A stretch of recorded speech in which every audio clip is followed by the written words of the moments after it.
ஜாஃபர் சாதிக்கிற்கு மேலும் 4 நாட்கள் காவல் நீட்டிக்கப்பட்டுள்ளது. அண்மை செய்தியாக பார்த்து வருகிறோம்.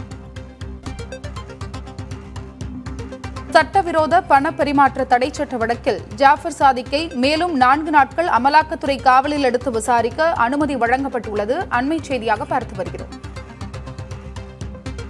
சென்னை முதன்மை அமர்வு நீதிமன்றம் இந்த உத்தரவை பிறப்பித்துள்ளது. விவரங்களை வழங்குவதற்காக செய்தியாளர் சுப்பையா இணைப்பில் இருக்கிறார். சுப்பையா, ஜாஃபர் சாதிக்கிற்கு மேலும் 4 நாட்கள் காவல் நீட்டிக்கப்பட்டுள்ளது. இதனுடைய கூடுதல் விவரம் என்ன? அதாவது இந்த வழக்கை பொறுத்தவரை ஜாஃபர் சாதிக் கடந்த மாதம் 26ஆம் தேதி கைது செய்யப்பட்டார்.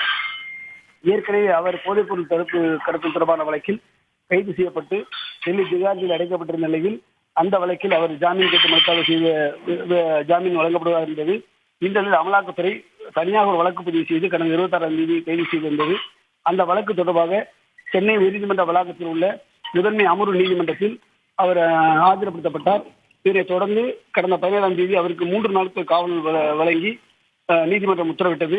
இதனைத் தொடர்ந்து கடந்த 3 நாட்கள் அமலாக்கத்துறை தீவிரமாக அவரை விசாரித்து வந்தனர். இந்த நிலையில் இன்று மீண்டும் நீதிபதி அல்லி முன்பு ஆஜர்படுத்தப்பட்டார். அப்போது அமலாக்கத்துறை வழக்கறிஞர் ரமேஷ் ஆஜராகி இந்த விசாரணை மேலும் முடிவடையவில்லை, கூடுதலாக 12 நாட்கள் காவல் எடுத்து விசாரிக்க அனுமதி வேண்டும் என்று கோரிக்கை விடுத்தார்.